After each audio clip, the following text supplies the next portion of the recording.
အမျိုးသားရေးလည်းယာဒီလာရယ်နော်အမျိုးသားတိုင်းတော့မဟုတ်ဘူး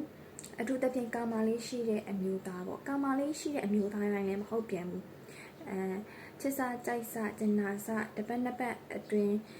ချစ်သူတက်တန်းပဲရှိသေးတဲ့အမျိုးသားတွေလည်းယာဒီမလာသေးဘူးသူတို့ကအဲ့ချိန်ဆိုလို့ရှိရင်သူတို့ကဘယ်ချိန်မှယာဒီစလာလဲဆိုရင်ကာမလေး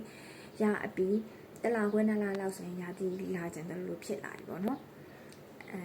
အဲ့ချိန်ရလို့ရှိရင်သူမှုဆွမ်းစာဖြစ်တယ်ကာမလေးနဲ့စကားမပြောချင်တယ်လို့မတွေ့ချင်တယ်လို့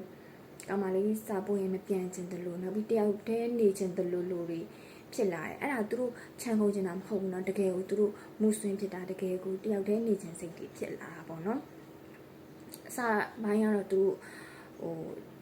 တကယ်ကာမလေးကိုသဘောကျလို့တွဲခဲ့တာပဲရွေးချက်ခဲ့ပြီးသားဖြစ်တဲ့ကြောင့်သူတို့စိတ်မပြောင်းဒါရာသီလာတဲ့အချိန်မှုဆွမ်းဖြစ်တာပေါ့နော်အဲ့လိုမျိုးအမျိုးသားတွေကအဲ့လိုမျိုးတလာခွဲနှစ်လလောက်မှာအဲ့လိုမျိုးရာသီလာတက်တယ်တခါကျလို့ရှင်သူတို့ကရာသီကတပတ်တစ်ခါလာခြင်းလဲလာတက်တယ်ကျွန်တော်တို့အမျိုးသမီးတွေဆိုရင်တော့28ရက်မှတစ်ခါ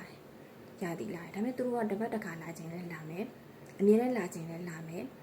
အမြဲတမ်းရာသီလာနေတာဖြစ်တဲ့ကြောင့်တို့ကာမလေးနဲ့ဘယ်တော့မှစကားမပြောချင်တော့လေจิตကောင်းဖြစ်သွားနိုင်တယ်ဒါကသူတို့အပြစ်မရှိဘူးလေဒါသူတို့ဓမ္မရာပဲလေနော်အဲ့လိုဓမ္မရာကိုနားလည်နိုင်မှကောင်းလေးထားဖို့စဉ်းစားကြအဲ့လိုအမျိုးသားတယောက်ယာတီလာလို့ရှိရင်မှုဆွင်းဖြစ်တာတွေကိုဖေးမပေးနိုင်မှထွေးပွေပေးနိုင်မှနှွေးထွေးမှုတွေပေးနိုင်မှစာနာပေးနိုင်မှကိုချင်းစာပေးနိုင်မှ